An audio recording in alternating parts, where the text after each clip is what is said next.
привіт! І це обзор мого робочого місця. І я зразу кажу, що ви на мене підписалися, бо я хочу назбирати через YouTube. У мене дуже імбовий велосипед, каньйон. Вже далі забув, як називається, вставлю у відео.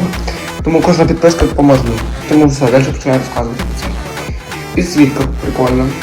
Напаличники. Дуже прикольна фігурка, вона мені дуже подобається. Розпочата на 3D принтері і доволі така нормальна ціна, бо матеріал ПЛА. Далі, такий імбовий коверик, який входить в комплекті до стола. Так само, як і підставка для навушників і підстаканник. Не входить в комплекті. Це від навушників входить, щоб вставляти в цей в ноутбук або комп'ютер. І ось ще павербанк, від якого працює підсвітка. І отаке імбове крісло Legend. Тому підписуйтесь, бо я дуже хочу той ровер. Думаю, за літо назбираю, тому лайкайте, бо будуть стріми.